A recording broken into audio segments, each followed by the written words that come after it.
Paintball! The Battle of Riva Ridge has begun! Got it.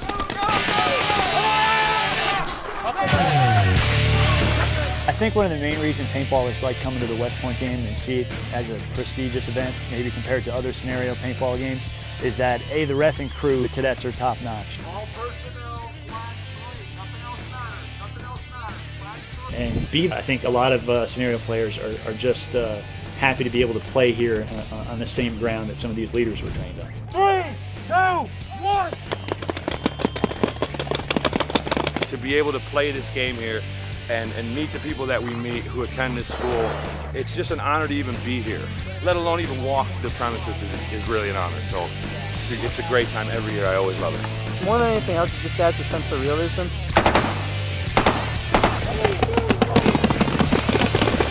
You got to send them. Anybody that's heading in now, we're just pushing them up to that left-hand side.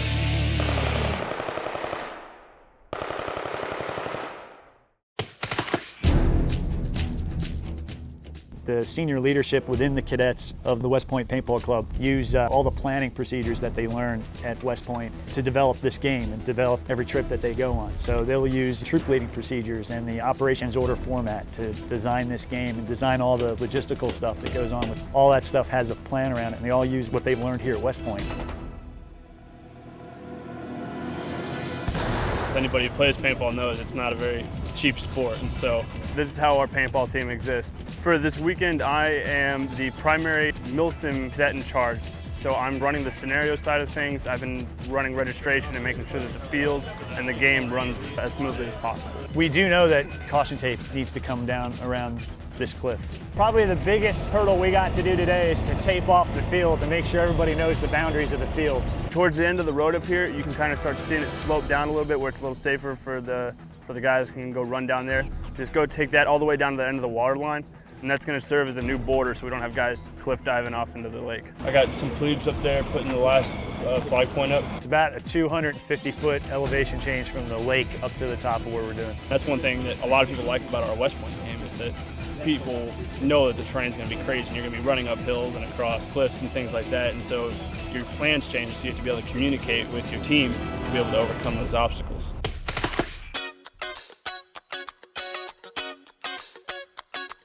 Especially with scenario paintball, there's a great family unity about it. And a lot of scenario players, when you go to a game, they're dogged adversaries out on the field, but when they come off the field, they'll share a bratwurst with you at the campsite, and everybody busts each other's chops about having and tell war stories and lies. It's very similar to a military fraternity, but the scenario paintball one is unique amongst sports because they're so competitive and yet so friendly off the field. It's Friday, the first day of the game. You can see the huge line of cars that are coming up, just trying to get everybody parked right and camped right, and then we can get started with business.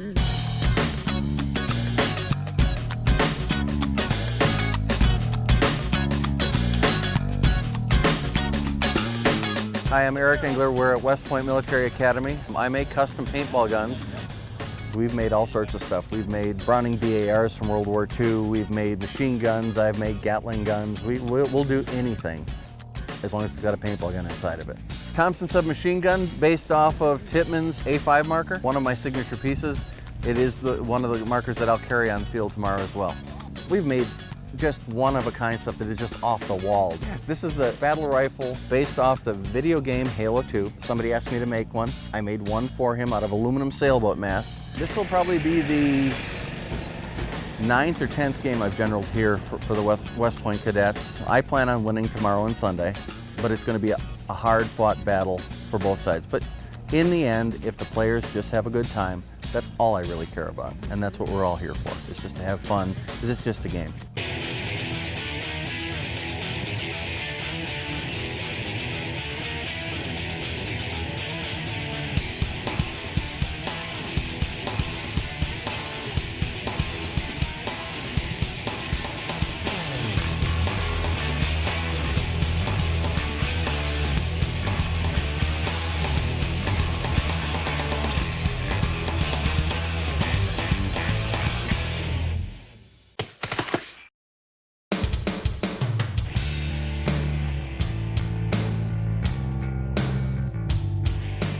got a very, very good turnout. The campers are getting their campsite set up, registration's open, the compressed air station is up and running, all the vendors are in, so we have everything we need to make our game go. I've played every kind of sport there is, and it's honestly the best sport I've ever played for teamwork, for hard work, for dedication, and just, it's a great feeling every time you come out here. The proceeds we get from this event actually funds the cadets' activities for the rest of the year. The cadets do a pretty good job of making sure that the paintballers have a good game. Because the really important part is that they enjoy themselves and come back again next year.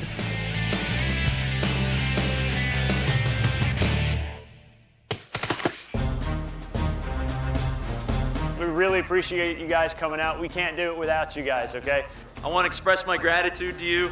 If you guys didn't come out here, we couldn't fund the paintball team. We don't get money from the government. It's because of you guys coming to our game that enables us to exist. All right, so game rules, armbands. All right, the armbands you got given, all right? Make sure that they're on your right arm or the right top of your vest at all times. Our generals can only be killed with headshots. All right, chrono speed is 290. All right, we got the main chrono station on the other side here behind me, shooting into the lake, and there'll be chronos at the entrance and exits of your field at your respawn points. We're gonna ask you guys to chrono as you come onto the field each time, or most every time. It's gotta be shooting under 290. And the one nice thing about playing here at West Point, all firing modes are allowed. It hurts to get shot with the paintball. Everyone is going to get hit before the end of the day, I promise. When you get shot, we're gonna do our best to get you off the field safely. We really will. But you gotta meet us halfway on this, guys. Put that barrel bag on and get that gun in the air. When the ref is tapping the top of his head and pointing into a position, that is your cue, gunners, to let the poor guy out. He's had enough, and the ref is trying to give him safe passage back to the respawn area. I don't know why I'm going to tell you this, but don't go swimming. Here's how we play safety kills. If you get point blank onto someone, and we saw this at the last game, some guy, I don't know how he got behind everybody, but he managed to walk up behind a man who was laying in the prone position. He kind of looked around. I think he couldn't believe he got there either. He looked around, he glanced at the ref, and cracked one into this poor man's skull as he stood over him. Let's be gentlemen. Give the guy a chance to surrender. You know, if you don't want to surrender, don't. It's your pain.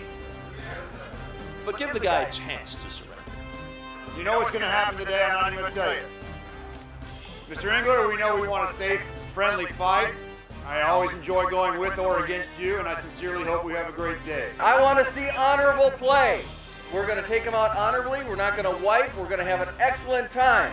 We're going to push them right back to their base. This is our mountain. We're going to push it all day long.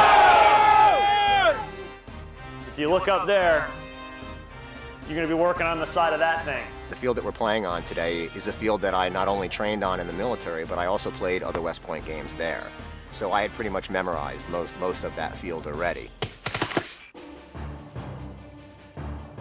We have about 40 cadets that come out and either do refereeing between working at the base, they do registration and sell paint. We're pretty well known for having some good referees because these guys are out here committed and working hard. It's just the thrill of being able to go out there and see what works and what doesn't. It's a leadership challenge more than anything. Going out there and being able to work with a squad or work with a team, meeting an objective, that's the thrill of the game.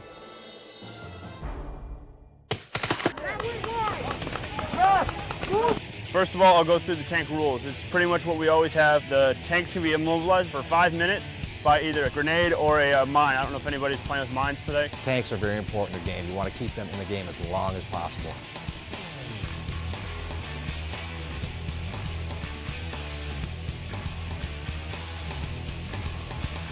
We're looking forward to some good tank combat today. We have our Jagd Panther tank destroyer.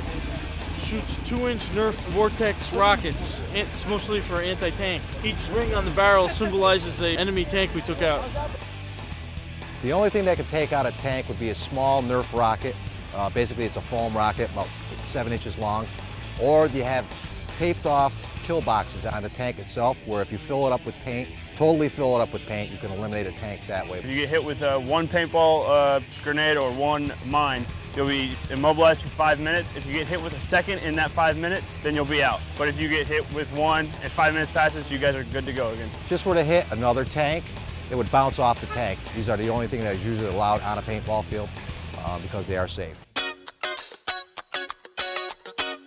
There's a lot that goes into the tanks. I built the tanks out of PVC piping, paintball netting, Lexian plastic. This 6x6 here drives just like a tank. You got 2 sticks to operate, brakes one side so you can turn on a dime or brake the other side, forward, reverse. This is the air system that runs the main cannon on the tank. It's got a regulator on here. I regulate the pressure down to 50 pounds per square inch. This is the main cannon. It's mounted on a swivel where it can go any direction. There's the air chamber, safety pop off. All total, with all the pneumatics, the tanks, I've probably got close to $5,000 invested. Paintball is the best hobby in the world. It's so much fun. The adrenaline rush is so intense you could not even believe it. The friendship you develop, it's just, words can't even describe it. It's so much fun.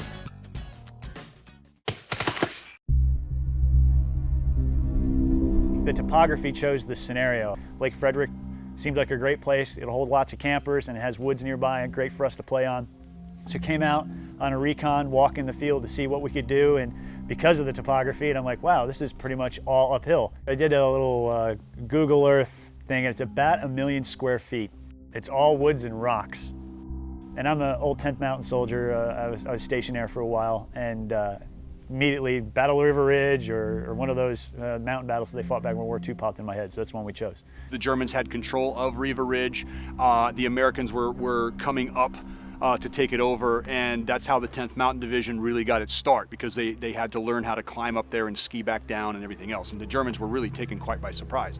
Well, in order to act that out for West Point, we had, you know, red and blue, and naturally everybody pretty well puts the blue team as the U.S. I'm not quite sure why, but okay, fine. So the U.S. team is the blue team, so naturally we, then the red team, become the Germans. The matchups tend to be American and German, or American and Russian, which if we go into, or American and Vietnam. I've played Russian generals for West Point, I've played Vietnamese generals for West Point. We get to walk farther for paint, air, and water, but we're the underdog.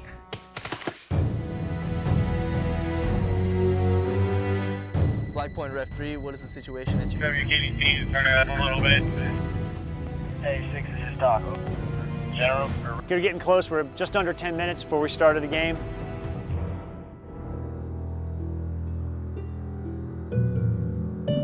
It'll be a dull for a bit until they start getting to where they need to go, and then as soon as they make contact, it's just going to be a cacophony of paintball gunfire.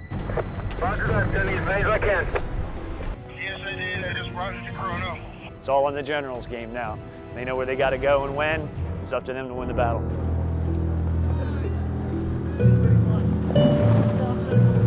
Stop. How you doing?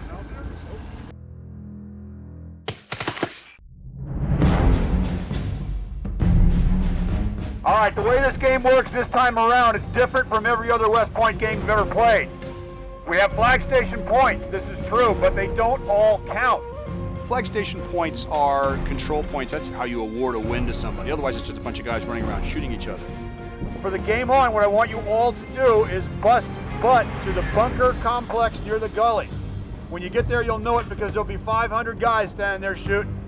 One flag is worth 300 points at 1100. It's 11 o'clock for you civilians. Now 300 points may not seem like much, but every other flag after that's only worth 100, so you can imagine how important this is to me, to Germany, and to your victory. Flag station points are counted typically like at the top of the hour. If you're holding the flag at that hour, you get the points for it. So basically you can let the flag go right until the last minute, send 100 guys over, overwhelm it, flip it, get the points. The key to this game is going to be to stay on the field. Stay on the field. We will own these boys like we always do.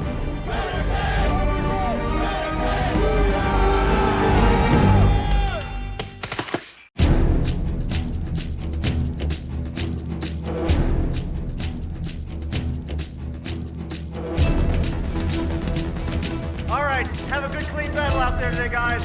Have fun. Ladies and gentlemen, let's play some paintball. The Battle of Riva Ridge has begun.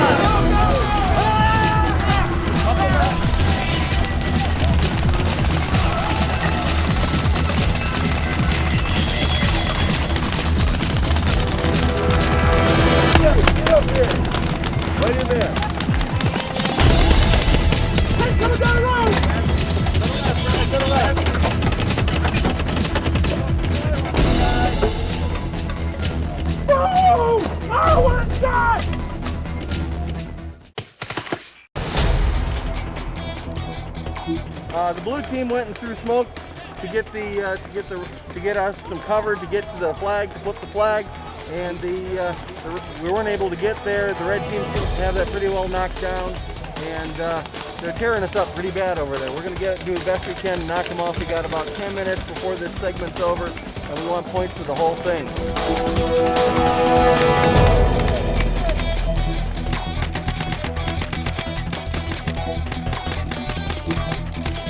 I want to mass like 20, 25 and do another big push right the hell over that ridge. Hold them here and then send them to me right up there. But I need, for it to work, I need like 25, maybe even 30. One thing West Point's actually known for is that you're going uphill both ways every time, and you know, that's something the cadets always complain about, but that's something the players like about this field is it's a challenging geography.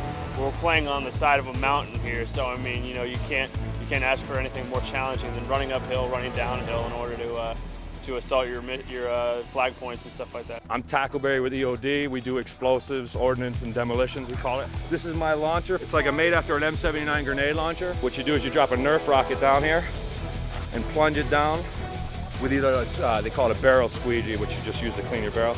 And you take it and you just stuff this rocket down in the end and just plunge it, and then you just pull up and fire, just like you would throw somebody a football. It's a glorified potato launcher. And it's just got an old military stock on it, mostly Home Depot. Everything here is actually from Home Depot, except for the stock. Even though this doesn't leave a mark on something, what I do is, if you're gonna fire at a tank and hit it with a rocket, there's noise from the tank, there's a motor, there's a crew in the tank shooting machine guns, all kinds of stuff. So what I do is you scream for a referee, get their attention, which is a little hairy. Sometimes you're under cover, you don't want to give your position away. For the most part, people are honest. If you get hit with something, they'll call themselves out. The Predator dreadlocks, man. I get asked this about us all the time. I used to get shot in the top of my head constantly, and I used to go home looking like somebody hit me with a ball-peen hammer all over the place. So I took rope and laid it out flat in a bandana, and I just didn't cut it, and I was using it to make a lightweight helmet. I was just going to sew it in tight. And it just ended up being where it looked, the ropes of length were, uneven, and I just left it. And I was the meanest thing anybody's seen, so I figured it would intimidate people, and kind of gets me shot at a lot more than I want, but it's a lot of fun. And it stops me from going home with all the concussions. If you can get those 4-0 strength to Ricky tick our position, that would be great. Hollywood out. They're pushing a tank up to take us out so they can get 2. So we have 2 guys down below with the law rockets to take out the tank. So basically, just to give them support and let them advance up. That's what we're working on right now. Well, they just went up there. You should be seeing them in about 10 seconds. I see 6, over. They were flag 3, correct? Roger that. Flag 3, grid, echo, 5, over. Roger that.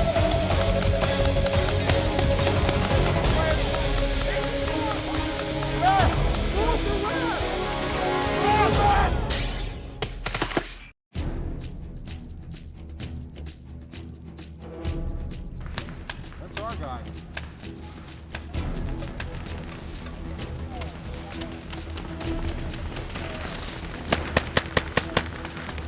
Right now we're up near flag station 2. All right, Todd, just hang in there. Just sit tight. If you got a grenade, wait for that tank to move up. You'll be fine.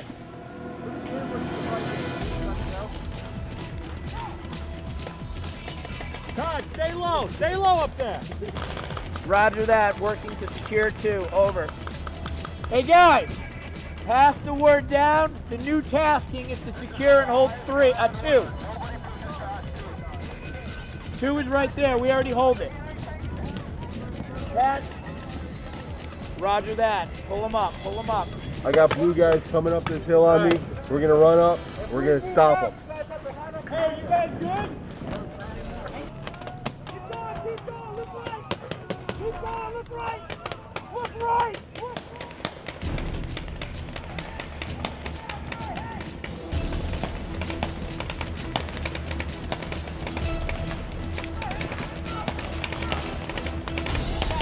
Pin them down when we go. 60 seconds. Get ready, you guys.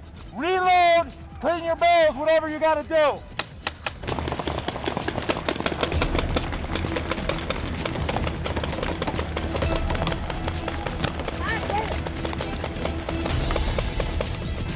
What just happened was blue was holding a flag station, and in the middle of it you have to take a stick out and flip it back over.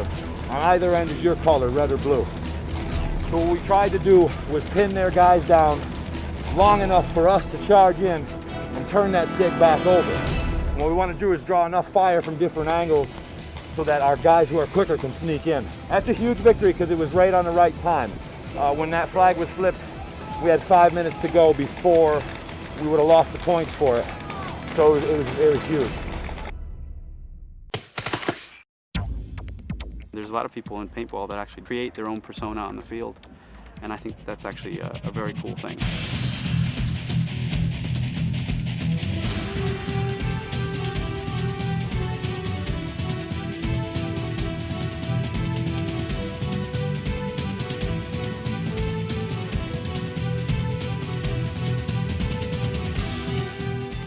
There's a guy named Barney who wears purple, and he's about 50 years old. Nobody really knows my real name. Everybody calls me Barney. To be honest with you, he's one of the best players the sport has. I've been playing for over 23 years now. No matter how old you are, this is a great sport to play. He is like a legend in the paintball community, so he knows that, people know or recognize the purple, and that's going to be a good guy to work with and play with.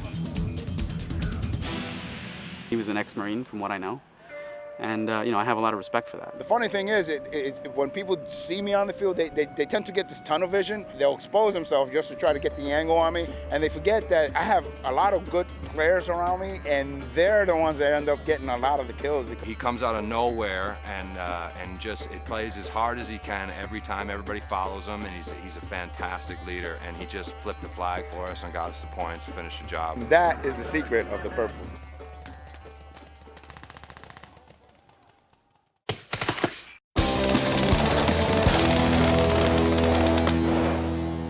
Midday Madness at 1:30. We're going to release you guys, close down shop for about 30 minutes. We're going to tighten up the boundary tape and turn that field into a very small field, and a lot of paint is going to fly in a lot of directions. Be prepared. Make sure that you get gassed up, reload all of your hoppers and your pods, and get ready for some real genuine mayhem. Getting ready for Midday Madness is really kind of a challenge. It's only an hour, and they've got to re-air, repaint. It's going to be a paint slugfest.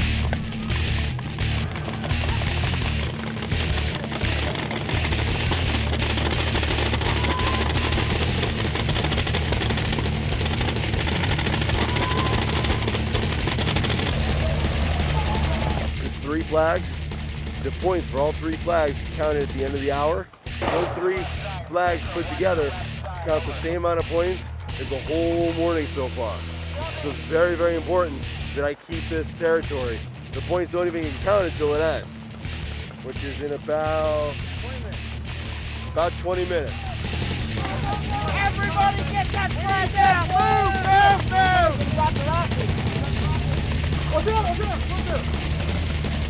Right now, both flags belong to the other team. There's a lot of us. We're shooting back, rushing, but we just can't get in. Let's go! 1 minute to get over that hill. The last flag is right over this ridge. I'm trying to get another 20 guys, make one last big push, because all the points get counted in about 10 minutes. Take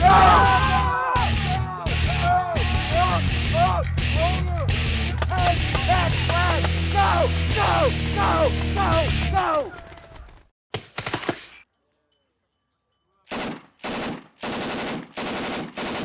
We don't want them to make the move, so basically hold this ridge. All right. If you can push them down, go right ahead. You guys got it. Push down the hill. All right, 10-4, sir, we got it. Right here, right here. Put the fire down, right there. Basically, we're at the blue base and we're trying to pen it in right now. They've got us from about 3 sides, and we're just holding our own right now. The red team had pushed completely all the way across the field into the blue team's respawn area. So blue team players were walking up to the field, tagging in, and immediately getting shot.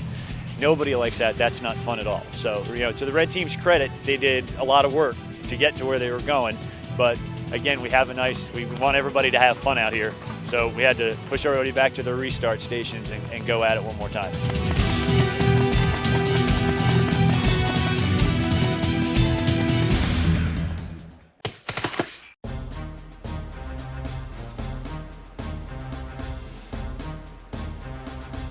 With the ghillie suit, it breaks up my outline, so I'm harder to see out in the woods. The dirt helps it out because of its natural coloring, so it's actually better to have it a little bit dirty. It was $60, so it's not really that big of an investment compared to what some people will drop on like thousands of dollars worth of equipment. So it's something small that helps to give you the advantage that's relatively inexpensive.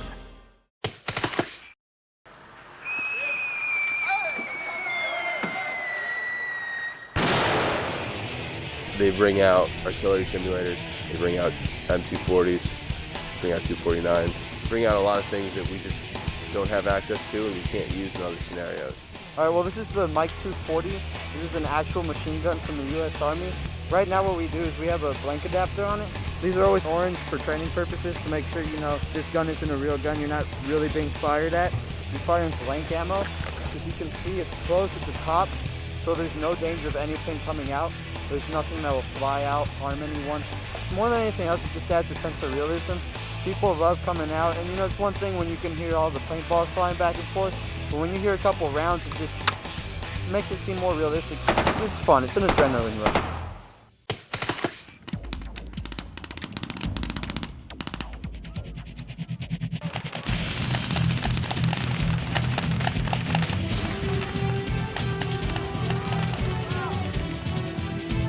We're holding them at their base. They ain't got too far off their base, so we're holding them steady. Right now, it's a pretty tight battle right there. We're right outside their headquarters, and their armor's trying to push at us. If we can stop it here and stop the armor, we got a great plan, and we got a great strategy for the second half of the day. All players, be advised, do not improve your positions at this time. We are under a ceasefire. You must stand still. Thank you. Nobody move! Do not go anywhere! Take a knee! As violent as this game can be and as dangerous as it looks, safety is pretty much number one in every player's head. One of the greatest things about the way we play this game with our communications net, I know instantly. Ref on the other side of the field, half a click away, finds an injured player. He calls all his other refs. Those refs are next to my players that have radios. Everybody ceases fire immediately. We take 10 minutes, we take 15 minutes, we take 2 hours if we have to. We get that player safely off the field. Just a flash room. That one too. I was trying to take a shot, ref got my way, and I got nailed in the crossfire. I got shot right and square between the eyes as I popped up with a rocket launcher, shoot the tank. Rocket left the barrel, hit the tank square, and the tank shot me square in the mass. So it was, you know, one for a tank, so I'll take it all day long. I see some clouds, but they don't affect me because I've got all the points right now, so I'm very happy about that. Give me some more points, I'll even be happier, but Engler is a very sly boy. He knows what he's doing, so we're not going to relax. We're never going to take the boot off that throat once we have it. Uh-oh, whose tank? German tank? German tank, gotta go. We're trying to send our guys up the left flank, and we're trying to push down the right-hand side of the road where they're sending in all their armor divisions or tanks or any kind of armored personnel carrier. Anything up on the left is a real high, steep climb. A lot of guys got to try to push up it or down it. It's hard fighting a lot of cliffs, a lot of rocks, buildings and stuff like that to go through. It's a good time. All right, guys, well, if you need anything else, you let me know. I want to go get shot at a little bit more. Okay, West Point Paintballers, game is over. First day is now complete, and I think it was overall a success. Got the game rolling. The terrain offered the challenges that we thought we'd get, but again, I think the cadets, you know, pulled it all together with a little help from everybody else and a lot of help from the players. Please hurry up. The sooner we get this done, the sooner we get sent out of the field. You guys start swinging paint at each other. Couldn't ask for a better day for paintball today. You know, yesterday was real windy. We had 40-mile-per-hour gusts, and so it was really tough. You know, the paint was flying everywhere. But today it's pretty calm, pretty sunny. It's shaping up to be a nice last day of paintball for us. It hurts to get shot in some places with a paintball. Reckon with this, guys. It's gonna piss you off. It pisses me off when it happens, especially because I'm a ref and I shouldn't be getting shot at all. But you don't see me clobbering anyone about the head and neck just because I got shot with a paintball. It happens. We treated 7 twisted ankles and a split knee yesterday, so please try and be a little safer today. I already showed this to you guys yesterday, but just for a visual, the smoke grenades look like this. It is military smoke, and it gets, oh my God, hot to the touch. So do not pick this up. Then, of course, we also have the grenade simulators. Many of you have played here before, got to enjoy the artillery simulator, which give you a little bit of warning with a kind of a screaming, whistling sound. The grenade simulators will give you no fair warning. The equivalent in TNT is about a quarter stick of dynamite. Don't pick it up. You can pick it up twice, one for each hand. Yesterday we played, you're facing the field, blue down that end, red down that end. We're gonna switch it.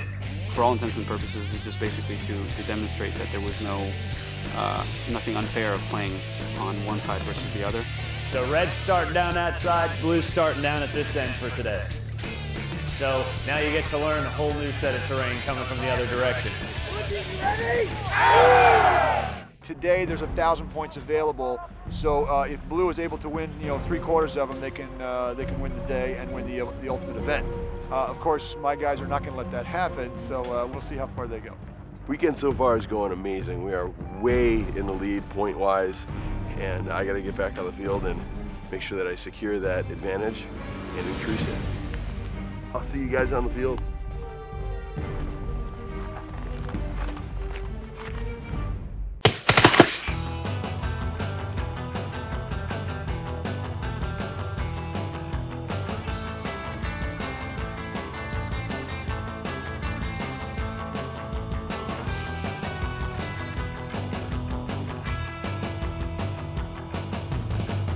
I was almost 12 years old when I started playing paintball. When I tell my friends I'm gonna go play paintball, they're like, oh, doesn't that hurt?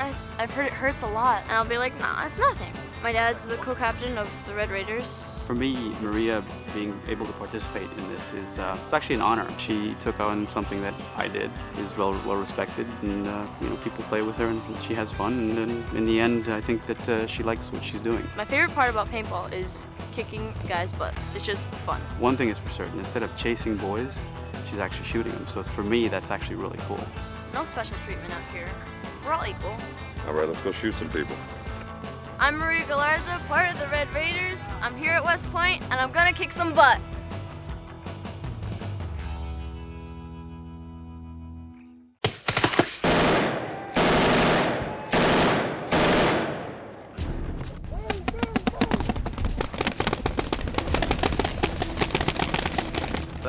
That's the enemy pushing. They're doing a smarter thing today than they did yesterday. They're massing troops behind, waiting until the last 2 or 3 minutes, and they send everybody at one time. They overwhelm the position. They only have to hold it for 10 seconds, and they got the point.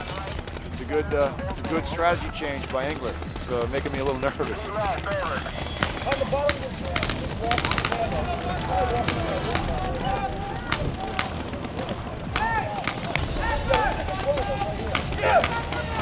It's been tough. We inserted with about 7 or 8 guys off the start. When we pushed up, took the point, they drove 3 tanks in on us.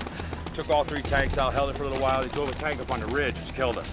The tank was shooting down, and I had to come up the ridge to get it. Yep. I couldn't get it, so we pushed it back a little bit. We gotta hold this for 7 more minutes. Okay. Hold up there, don't get killed, and then push back to here and hold in here, okay? We gotta hold this. I got 3. Points count at 9:45. They were holding back a reserve push. Okay. So hopefully that worked. Okay. Otherwise, you go back in, right? Yeah, I ran out of air and took a nice shiner in the neck. Okay. That's how it's all about, right? That didn't hurt. No, it didn't hurt. They keep using the armor to pretty much just the infantry follow their armor, and that's why they're able to take the ground.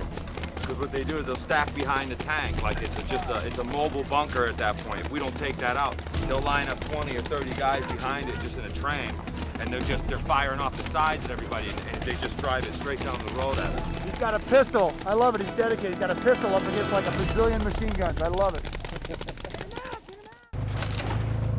Uh-oh.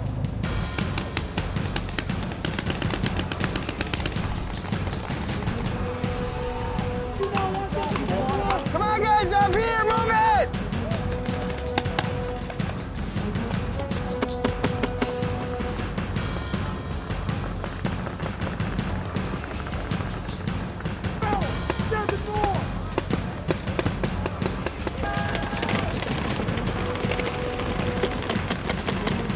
Enemy tank coming down the road. Enemy tank coming down the road. I need AT down here, ASAP. Don't just let him shoot over the ridge. Put some fire on him. Germans, you have 15 minutes to to complete your objective or they're shooting for you! Our infantry is here, up on the hill, and the rest of our anti-tank and armor are down here. So we kind of got them in a V or an L. So it's working out well for us. We got them pinned down now, we're moving in.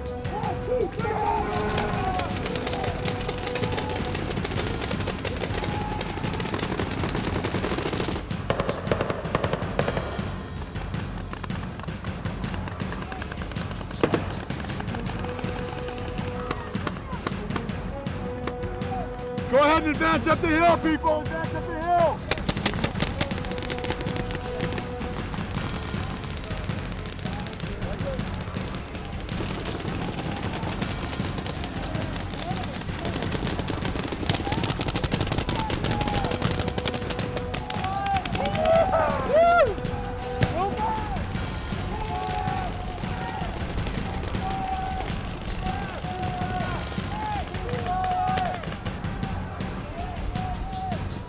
Today's the best day by far.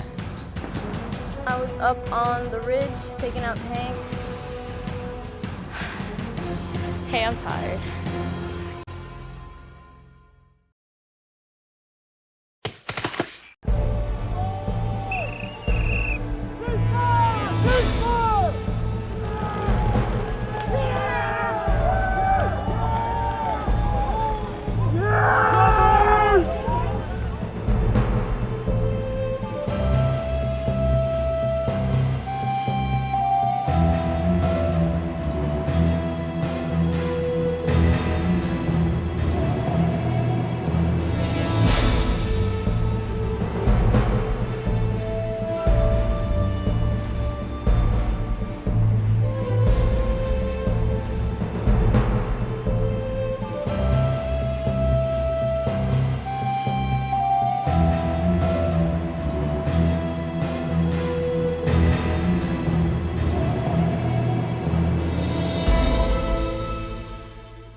How's everybody doing today? We have some good paintball out there? Yeah! Everybody's sore and covered with welds? No! Well, that was our goal, so if you got that, great. It was a hard-fought fight. The points don't necessarily show it, but I mean, you can see the game from this side of the lake where I was trying my best to command you guys' game and get it all organized. The points were kind of as expected. We had 900 points for the Allied, for the 10th Mountain Division, and we had 1,800 points for the German attack.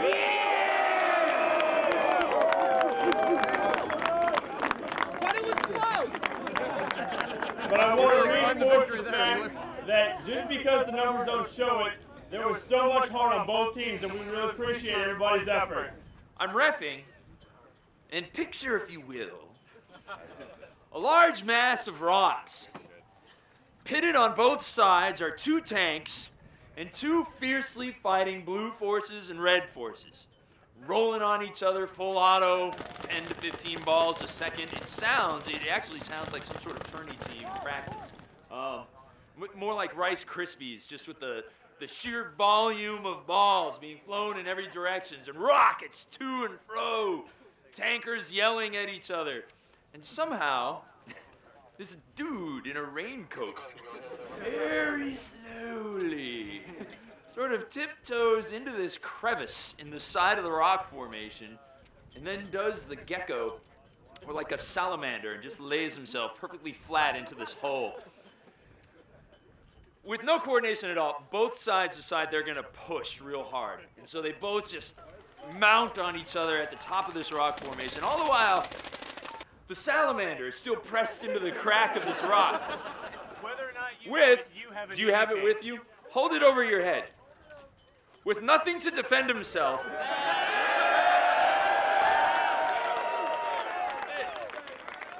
It's been a long few weeks setting up for this, but it's been worth it. We've had a lot of fun reffing, setting up for this, just seeing people getting pumped up to play paintball, getting pumped up about the Army. You know, it's pretty inspiring to see how much support there is. My job was done Friday. The work was done out here in the field. All you people wearing those red armbands that executed my plan to a T. Victory for Germany. Thank you very much. I'd like to thank Mr. Engler for bringing the Allies as hard as he did, even today. Amazing. I was thinking this was in the bag, and he almost put me on my bottom. So, good job. First thing I do though before I do this is thank the cadets for putting on another phenomenal game. Now I'm looking for a kid who's wearing a blue jersey. There he is. Come on up here. His gun broke yesterday. And instead of leaving and sitting back in camp, he attached himself to my side and did anything and everything I asked him to do all day long. And this is the kind of player we need who even though he can't shoot people, will do everything for the game. Thank you. All right, now let's bring forward 3 of our firsties. These guys you're not going to see anymore. We have about, 47 more days? 47 more days, and they'll be bona fide United States Army officers. In the middle here is Cadet Boza. He's going into the Signal Corps, and that doesn't just mean he's going to learn how to operate the hand mic of a radio. That means he'll be communicating with satellites, dealing with secure, encrypted computer local area networks. He's going to be at the pinnacle of everything that allows commanding generals to communicate back to the Pentagon in the United States, and sometimes even to the president himself. All right here, in 47 days. All right, Reimer still has a little more incubation period before we see him wearing a military uniform, or an officer's uniform, because he's going to medical school. So he can patch me up next time I fall off a cliff trying to ref for you guys. Yeah! Go, Doc!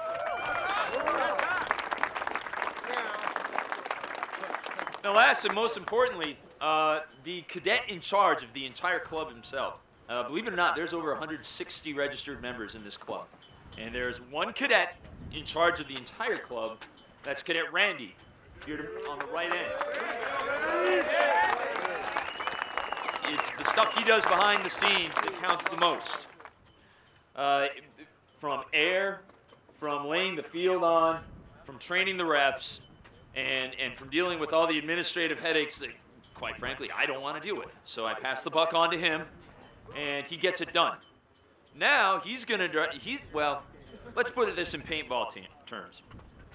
Imagine your paintball could go about 2 miles on a perfectly flat trajectory at Mach, oh my God. Hell yeah. It's 120 millimeters in diameter, and it's being launched from a tank that's driven by a jet engine. That's where he's going. He's going into the armor. He will be driving the M1 Abrams battle tank and be in command of no less than 4 tanks at any one time.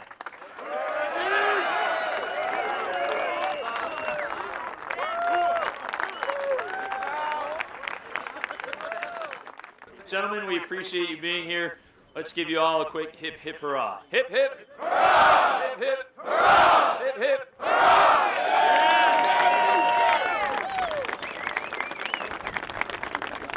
This game was run very well. The cadets did a fantastic job. They were on top of things with the reffing. They were out there and spread out all throughout the field, which always helps instead of like when refs tend to cluster. They added a bit of flavor with it, firing the blanks from M60s and so on and so forth. It was a very enjoyable game. It was well run, and I hadn't been to West Point in a bit, and I will definitely be going back. Thanks for watching and supporting the United States Military Academy's West Point Paintball Combat Classic. We're getting ready for the next one, so you be ready.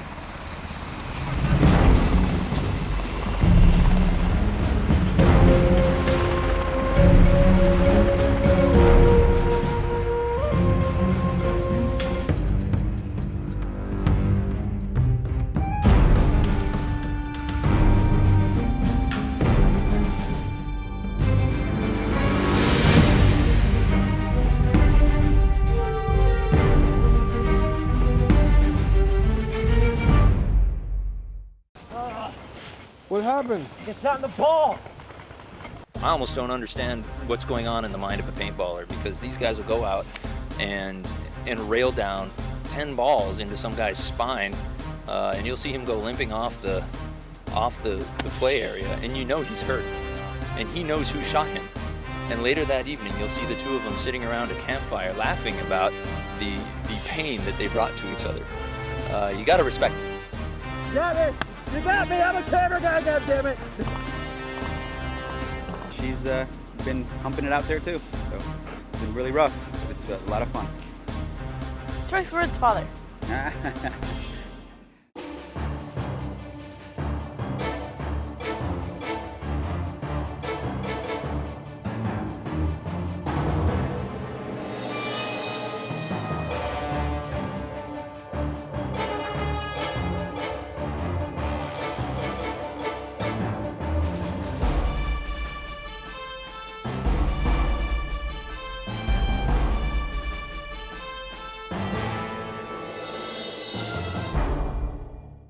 I was taking orders from command. I thank Decker and Hollywood, Yukon, those guys for letting me, support them with my law, and Tackleberry. Oh man, those guys, it was great today. It's fun to be a ref for me because you can see from a more objective perspective how people are interacting with each other. And once those guys get into the moment, they get so focused, they really don't care what's on the other end. And that's why we get a little, sometimes we see these father-son teams come on, and the son, this 14-year-old kid, and you kind of wonder, what's this 90-pound guy going to do out there? And no one seems to really care once they get them in their sight. And it's okay, because oddly enough, those 14-year-old kids are kind of flexible, and they recover quick, and you'll see them crawling through briars and over sharp rocks that a crusty old 37-year-old like me, I would never try.